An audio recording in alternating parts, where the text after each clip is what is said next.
नमस्कार, आप देख रहे हैं एजेंडा विद मीनाक्षी। पश्चिम बंगाल का भगवाकरण होना शुरू हो गया है। शुभेंदु सरकार बनने के साथ साथ पश्चिम बंगाल में जिस तरह से फैसले लिए जा रहे हैं, जिस तरह से काम हो रहा है, वो दरअसल एक तस्वीर दिखाता है कि जैसे उत्तर प्रदेश का योगी मॉडल चलता है, ठीक उसी तरीके से अब पश्चिम बंगाल में शुभेंदु अधिकारी का मॉडल चलेगा, हिंदुत्व का मॉडल चलेगा और कानून का राज होगा। और ये मैं क्यों कह रही हूँ, उसके पीछे कुछ तार्किक कारण है। शुभेंदु सरकार बने हुए 12 दिन हुए हैं और 12 दिनों में जो 12 फैसले उन्होंने लिए हैं वो सब इसी तरफ इशारा करते हैं। एक एक करके आज वो तमाम फैसले आपके सामने रखने जा रही हूँ। और क्यों कह रही हूँ कि उत्तर प्रदेश की तर्ज पर पश्चिम बंगाल का भी भगवाकरण हो रहा है, इन फैसलों के बाद आप खुद ब खुद समझते चले जाएंगे। तो पहला फैसला तो यही है कि पश्चिम बंगाल में CAA लागू किया गया है। CAA यानी कि सिटीजन अमेंडमेंट एक्ट। अब इसके लागू होने का मतलब यह है कि जो भी अवैध घुसपैठिया पश्चिम बंगाल में होगा, जो रोहिंग्या मुसलमान होगा, जो बांग्लादेश से इन्फिल्ट्रेट करके पोरस बॉर्डर की वजह से पश्चिम बंगाल की भूमि पर आया होगा, उसे पहले डिटेक्ट किया जाएगा, फिर उसका नाम डिलीट किया जाएगा और फिर उसे डिपोर्ट करने की प्रक्रिया आजमाई जाएगी। शुभेंदु अधिकारी ने अपने ताज़ा बयान में यह साफ कह दिया है कि अब पश्चिम बंगाल में घुसपैठिए नहीं रह सकते, उन्हें नहीं रहने दिया जाएगा। और पश्चिम बंगाल में चुनाव से पहले जो पहला एजेंडा गृह मंत्री अमित शाह ने भी रखा था, वो यही रखा था। जो बीजेपी का मॉडल है कि घुसपैठिए भारत में नहीं रहेंगे, वो घुसपैठिए बांग्लादेश से जो पश्चिम बंगाल आ जाते हैं, चाहे सड़क के रास्ते आए, चाहे नदी के रास्ते आए, अब उन्हें पश्चिम बंगाल में कोई शरण नहीं देगा, क्योंकि तुष्टीकरण की राजनीति करने वाली ममता बनर्जी का राज अब समाप्त हो चुका है। तो सिटीजन अमेंडमेंट एक्ट के लागू हो जाने से पहला असर तो ये दिखाई देगा कि जितने भी अवैध रूप से बांग्लादेशी घुसपैठिए भारत आए हैं, पहले तो यानी पश्चिम बंगाल आए हैं, पहले तो उन्हें ट्रेस किया जाएगा, उन्हें डिटेक्ट किया जाएगा। और फिर जिन्होंने राशन कार्ड में अपना नाम डलवा लिया, जिन्होंने फर्जी आधार कार्ड बनवा लिया, जिन्होंने फर्जी अपना प्रमाण पत्र तैयार कर लिया, उन सब लोगों को पहले डिटेक्ट किया जाएगा। फिर डिलीशन की प्रक्रिया शुरू होगी। काफी हद तक SIR के तहत वो डिलीशन की प्रक्रिया हुई है, उन्हें इलेक्टोरल प्रोसेस से निकालकर बाहर कर दिया गया। लेकिन कई सारी डिस्क्रिपेंसीज और थी जिन पर अभी इलेक्शन कमीशन को काम करना बाकी है, जिसके लिए बाकायदा सुप्रीम कोर्ट की ओर से ट्रिब्यूनल्स तैयार किए गए थे। तो डिटेक्ट करने का काम हुआ, डिलीट करने का काम हो रहा है। डिपोर्ट करने के काम में थोड़ी चुनौती इसलिए आ सकती है कि जो व्यक्ति पश्चिम बंगाल के अपने तमाम सबूत इकट्ठे कर चुका है कि वो वहां का रहवासी है, तो जाहिर तौर पर कि वो बांग्लादेश का कभी निवासी था, उसके भी सबूत वो सारे डिलीट कर चुका है, वो सबूत मिटाए जा चुके हैं। ऐसे में डिटेक्ट करने की प्रक्रिया तो हो सकती है, डिलीट करने की प्रक्रिया भी हो सकती है, लेकिन उन्हें डिपोर्ट करने की प्रक्रिया को कैसे भारत सरकार और पश्चिम बंगाल सरकार अंजाम देगी, ये देखने वाली बात होगी। लेकिन ये एक बड़ा फैसला है कि CAA यानी कि सिटीजन अमेंडमेंट एक्ट लागू करने के साथ साथ जो प्रताड़ित अल्पसंख्यक यानी कि जो बांग्लादेश में अल्पसंख्यक है, यानी कि जैन हैं, बौद्ध हैं, हिंदू हैं, पारसी हैं, सिख धर्म के हैं, जिन्हें वहां पर अल्पसंख्यक होने की वजह से बांग्लादेश में प्रताड़नाओं का सामना करना पड़ रहा था, तो उनके लिए तो पॉलिसी भारत सरकार के पास पहले से है, उन्हें नागरिकता प्रमाण पत्र देने की पॉलिसी है। लेकिन जो पश्चिम बंगाल में बांग्लादेश से आए हुए बहुसंख्यक आबादी वाले मुसलमान हैं, उन्हें अब डिपोर्ट करने की प्रक्रिया अंजाम दी जाएगी। तो ये पहला फैसला है जो ये बताता है कि कैसे पश्चिम बंगाल में भगवाकरण हो रहा है। तो एक मैंने उदाहरण आपके सामने रख दिया। अब दूसरा बड़ा फैसला है, मदरसों में वंदे मातरम के गायन को अनिवार्य कर दिया गया है। वंदे मातरम गायन को अनिवार्य करने का मतलब यह है कि जो बहस एक चली थी, आपने संसद में भी इस कानून के पारित होने के वक्त ये बहस सुनी थी। वंदे का अर्थ होता है कि पूजा करना, और मातरम का अर्थ मतलब धरती माँ, भारत माता। वंदे मातरम यानी भारत जिसमें हमने जन्म लिया है, उस भारत भूमि को हम अपनी मां स्वरूप मानकर उसकी वंदना करें। और इसे अनिवार्य कर दिया गया। अभी हाल ही में आपने देखा होगा कि पश्चिम बंगाल में जब शपथ ग्रहण समारोह हो रहा था तब भी पहले राष्ट्रगीत के तौर पर वंदे मातरम के सभी छंद गाए गए और फिर राष्ट्रगान गाया गया और फिर औपचारिक तौर पर ये शुरुआत भी और अंत में भी शपथ ग्रहण के दौरान आपने पश्चिम बंगाल में देखा। यही आपने तमिलनाडु में भी देखा। पश्चिम बंगाल में जब शपथ ग्रहण समारोह के दौरान वंदे मातरम का गीत बजा तभी ये बात स्पष्ट हो गई थी कि अब ये पुराना वाला पश्चिम बंगाल नहीं रहा जहां पर केवल इसलिए वंदे मातरम गीत को नहीं गाया जाएगा या बजाया जाएगा क्योंकि उससे मुस्लिम सहमत नहीं है। क्योंकि उनका धर्म ये कहता है कि वो केवल खुदा अल्लाह की इबादत कर सकते हैं। उनके धर्म में इसके अलावा किसी और की इबादत करने का कोई प्रावधान ही नहीं है। प्रावधान इसलिए कह रही हूं क्योंकि उनके लिए उनके कुरान शरीफ वो कानून के बराबर है। तो ये जो मदरसों में वंदे मातरम का गायन अनिवार्य कर दिया है तो वो मदरसे जो कि सरकारी अनुदान के साथ चल रहे हैं, वो मदरसे जो कि सरकारी और गैर सरकारी अनुदान के साथ चल रहे हैं, वो मदरसे जो केवल गैर सरकारी अनुदान से चल रहे हैं या फिर स्वतंत्र मदरसे भी हैं, तो चाहे किसी भी कैटेगरी में आने वाला मदरसा क्यों ना हो, अब वंदे मातरम गाना अनिवार्य कर दिया गया है। अब इसके जरिए शुभेंदु अधिकारी क्या कर रहे हैं उसे समझने की आवश्यकता है। ये वही बात है जो उत्तर प्रदेश में लागू की गई। जो मुख्यमंत्री योगी आदित्यनाथ उत्तर प्रदेश में कहते हैं कि कायदे में रहोगे तो फायदे में रहोगे, ये उसी के तर्ज पर है कि वंदे मातरम गाना आपकी राष्ट्रभक्ति को बताना है। वंदे मातरम गीत को अनिवार्य करने का अर्थ यह है कि आप अपनी कितनी भी आपके धार्मिक ग्रंथों में क्या लिखा गया है, कुरान आपको क्या पढ़ाई जा रही है, हदीस आपको क्या पढ़ा रहा है, देवबंद आपको क्या पढ़ा रहा है, ये सब अपनी जगह है। लेकिन ये जो इस्लामिक रेडिकलाइजेशन होता है, ये जो वहाबी सोच, इसके जरिए धीरे धीरे धीरे करके मुसलमान बच्चों के दिमाग में भरने की कोशिश की जाती है। उस रेडिकलाइजेशन से कैसे बचाया जा सकता है? आपको अपनी राष्ट्रीयता को, अपनी राष्ट्रभक्ति को अब दिखाना होगा।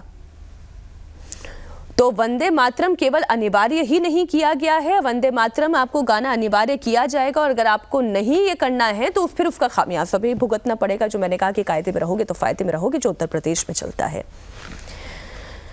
आप जानते हैं कि बड़ी आसानी से ऐसे मुस्लिम युवाओं को टूल किट का सहारा बना लिया जाता है और फिर उनको आतंकी गतिविधियों में शामिल किया जाता है। क्योंकि एक संदेह पैदा करने की कोशिश होती है कि क्या उनके मन में राष्ट्रभक्ति है या नहीं है। अब कोई भी व्यक्ति, कोई हिंदू है वो शिव को मानता है, कोई विष्णु को मानता है, कोई माँ की पूजा करता है, मुसलमान है वो अल्लाह की इबादत करता है, सिख है वो गुरु ग्रंथ की इबादत करता है, क्रिश्चियन है वो ईसा मसीह की इबादत करता है, या प्रोटेस्टेंट है वो केवल किताब की बात करता है, वो मदर मैरी को नहीं मानता है।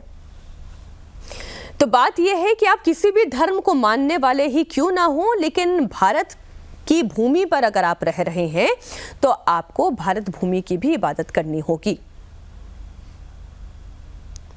तो वंदे मातरम गाना अनिवार्य कर दिया गया है। ये दूसरा बड़ा मैसेज है जो ये कहता है कि बंगाल का भगवाकरण हो रहा है। अब तीसरा मैसेज आप देखें जो एक और फैसले के बाद हुआ है, सड़कों पर नमाज पढ़ने पर रोक लगा दी गई है। अब सड़क पर नमाज पढ़ने पर रोक क्यों आवश्यक है इसे आप समझिए। अभी हाल ही में संभल में एक याचिका डाली गई थी उत्तर प्रदेश में इलाहाबाद हाई कोर्ट में। तो संभल से जिन्होंने ये याचिका डाली इलाहाबाद हाई कोर्ट में, उन्होंने सड़क पर नमाज पढ़ने की परमिशन मांगी। तो इलाहाबाद हाई कोर्ट ने इस याचिका को ये कहते हुए खारिज कर दिया कि सड़क एक सार्वजनिक जगह है, इसे किसी भी धार्मिक कार्य के लिए अवरुद्ध नहीं किया जा सकता। अब कहने वाले ये भी कह सकते हैं भाई बड़ा मंगलवार की पूजा हो रही है, सुंदरकांड का पाठ हो रहा है, भंडारे हो रहे हैं, तो केवल जेठ के महीने में जो इस बार 2 महीना है, तो मानकर चलिए कि अगर आप 5 मंगलवार भी लेकर चल रहे हैं या 4 मंगलवार भी लेकर चल रहे हैं तो ज्यादा से ज्यादा 8 मंगलवार या 9 मंगलवार की बात है। लेकिन जब आप नमाज की बात करते हैं तो नमाज हर जुमे को पढ़ी जाती है, ऐसे में साल के 365 दिन में तकरीबन 50 से 52 बार जुमा तो आता ही आता है। तो क्या 52 बार साल के हर जुमे के दिन सड़क केवल इसलिए बाधित की जाएगी क्यों? क्योंकि आप वहां पर नमाज पढ़ना चाहते हैं, जबकि मदरसे हैं, जबकि मस्जिदें हैं, वहां पर नमाज पढ़ी जा सकती है। और कोलकाता में सॉल्ट लेक में यही आपाधापी हुई भी। जुमे के दिन मुसलमान निकल आए, सड़क पर नमाज पढ़ेंगे। पुलिस ने समझा दिया कि आप सड़क पर नमाज नहीं पढ़ सकते, ये कानूनी रूप से गलत है। और सड़क पर नमाज भी नहीं पढ़ी जा सकती, सड़क पर पूजा पाठ भी नहीं हो सकती। पूजा पाठ के लिए भी मंदिर बने हुए हैं। संडे की जो प्रेयर होती है चर्चेस में, उसके लिए वो चर्च जाते हैं।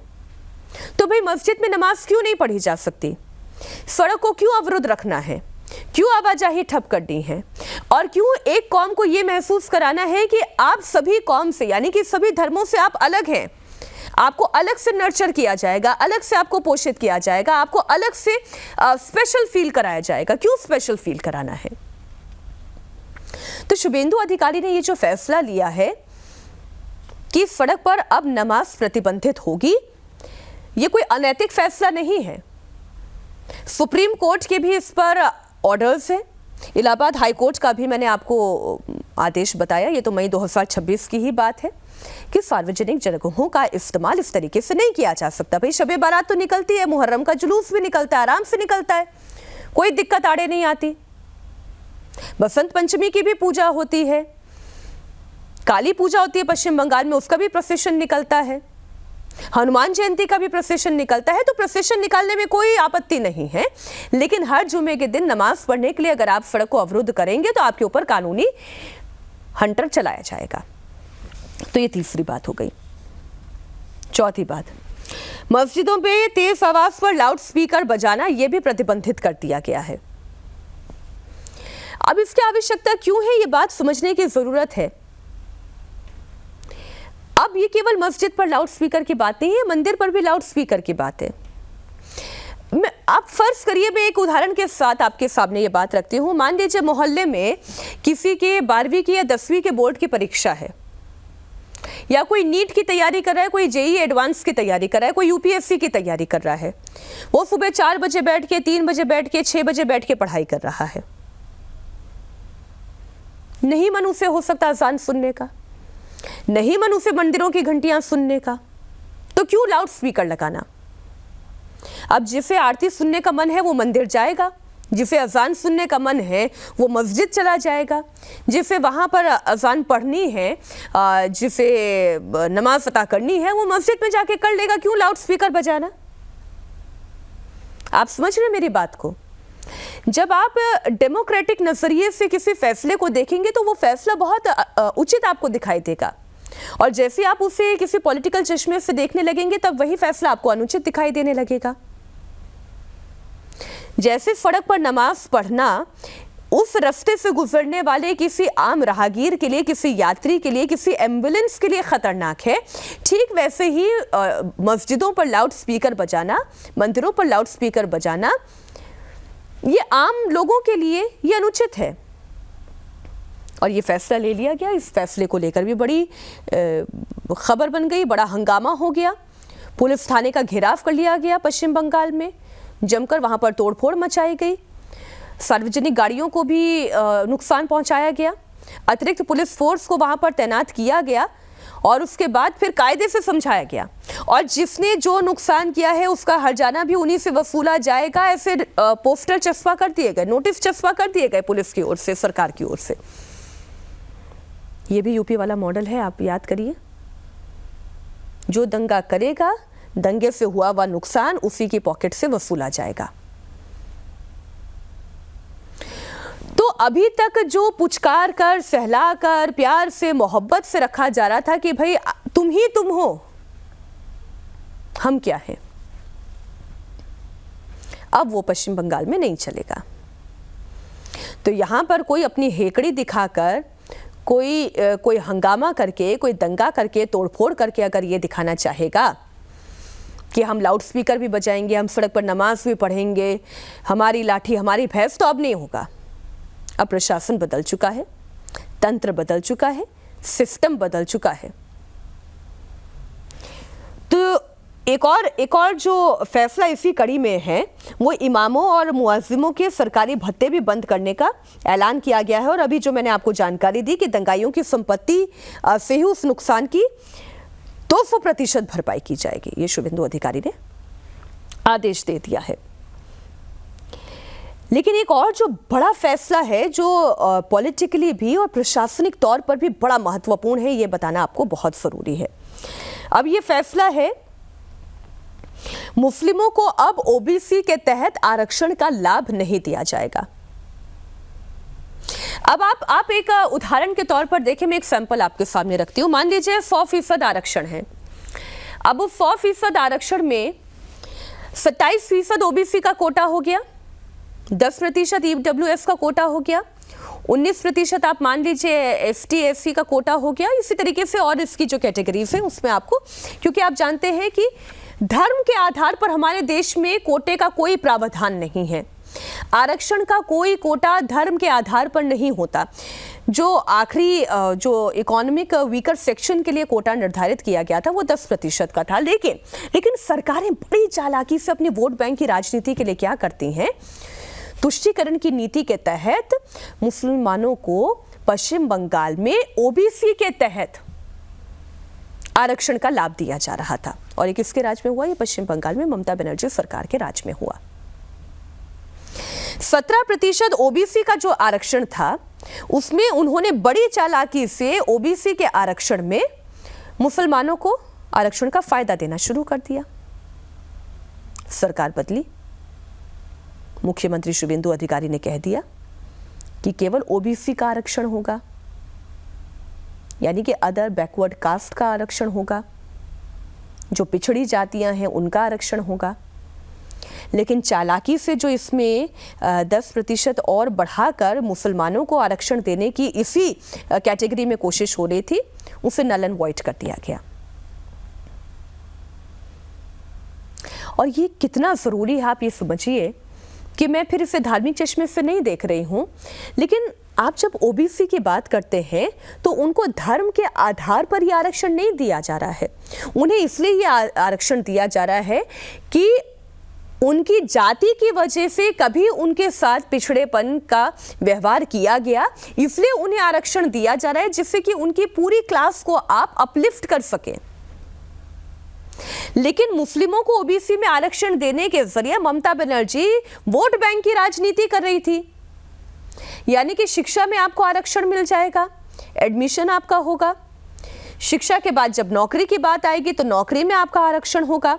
तो जो ओबीसी थे उनका तो आप हक मार रहे थे मुसलमानों को इसमें आरक्षण देकर, जबकि अगर वाकई में उन्हें आरक्षण की आवश्यकता है तो वो तो ईडब्ल्यूएस में आ सकते हैं, इकोनॉमिक वीकर सेक्शन के तहत उन्हें आरक्षण दिया जा सकता है। लेकिन बड़ी चालाकी से धर्म के आधार पर ये आरक्षण देने का प्रावधान ममता बनर्जी की सरकार लेकर आई, जो सरकार के बदलने के साथ साथ नल एंड वॉइड कर दिया गया, इस पर रोक लगा दी गई है। एक और बड़ा फैसला, बंगाल में गौवंश की हत्या पर रोक है और इस पर आपको हुमायूं कबीर का ताज़ा बयान मैं आपको सुना देती हूँ, ये बहुत इंपॉर्टेंट है। आप जानते हैं बकरीद आ रही है और बकरीद में उत्तर प्रदेश में अगर आप रहने वाले हैं तो आप ये जानते होंगे कि उत्तर प्रदेश में बकरीद पर बकरा काटने की परंपरा है, कुर्बानी दी जाती है। अब कुर्बानी की भी एक बड़ी कहानी है, लेकिन खैर बकरा काटने की परंपरा है, कुर्बानी दी जाती है। पश्चिम बंगाल में भी दी जाती है, मुसलमान जहां रहता है वहां पर वो ये कुर्बानी देता है। लेकिन हुमायूं कबीर ये कह रहे हैं कि हम तो कुर्बानी देकर रहेंगे, आग से खेलने की जरूरत नहीं है। आग से खेल रहे शुभेंदु अधिकारी, मैं उनका बयान कोट अनकोट आपके सामने पढ़ दूं। 14 साल पहले से गाय की कुर्बानी हो रही है, यहाँ मसला गौवंश से जुड़ा हुआ है। इतने सारे 37% मुसलमान गाय का गोश्त खाते हैं, अगर बंद करना चाहिए तो पहले स्लॉटर हाउस सब कैंसिल करना चाहिए, वो जो लाइसेंस देकर रखा गया है गाय काटने के लिए। भारत सरकार गाय भैंस का गोश्त एक्सपोर्ट इंपोर्ट कर रहा है। अब बात तो सही है, अगर गाय को काटना प्रतिबंधित है तो आप स्लॉटर हाउस को बंद करें, गौवंश की हत्या पर पूर्ण तरीके से आप प्रतिबंध लगाएं। लेकिन जो हुमायूं कबीर कह रहे हैं वो कितना खतरनाक है। वो ये कह रहे हैं कि आग से मत खेलिए, हम तो कुर्बानी देकर रहेंगे।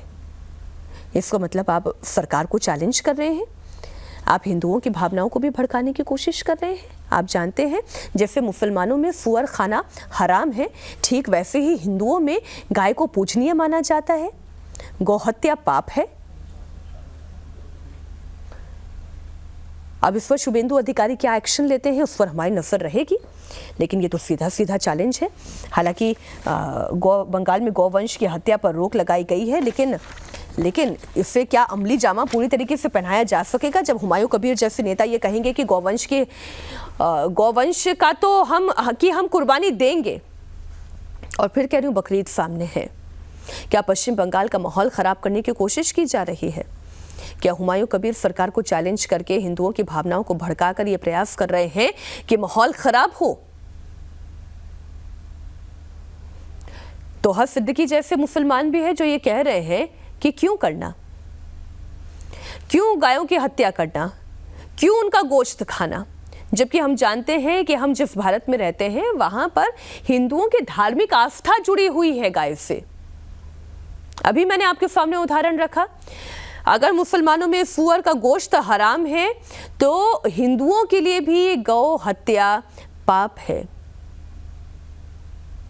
तो जो पूजनीय है उसकी अगर आप हत्या करते हैं, फिर उसे खाने की बात करते हैं, उसकी बलि की बात करते हैं, तो क्या समाज में तनाव को नहीं बढ़ाएगा? अब इससे शुभेंदु अधिकारी कैसे निपटते हैं ये देखने वाली बात होगी। तो ये कुछ बड़े फैसले हैं जो शुभेंदु अधिकारी ने अपनी सरकार में सत्ता संभालने के साथ साथ 12 दिन के अंदर अंदर ये बड़े फैसले लिए हैं। 12 दिन के अंदर अंदर उन्होंने एक बड़ा स्टेटमेंट पूरे देश में दे दिया है कि ये नए किस्म का बंगाल है, ये तुष्टीकरण की राजनीति को नहीं सहने वाला बंगाल है, ये हर धर्म को बराबरी से देखने वाला बंगाल है। ये वो बंगाल है जो एक तरफ विकास की बात करेगा, एक तरफ चिकन नेक को सीधा आप भारत सरकार को देते हुए भारत की सुरक्षा की बात करेगा, बीएसएफ को ज़मीन मुहैया कराने के साथ साथ बॉर्डर फेंसिंग कराने के साथ साथ देश के हित की बात करने वाला पश्चिम बंगाल है, ना कि तुष्टीकरण की राजनीति, क्षेत्रवाद की राजनीति, भाषाई राजनीति के आधार पर चलने वाला टीएमसी वाला बंगाल है। तो ये हिंदुत्व वाला बंगाल है, ये भगवा होता बंगाल है।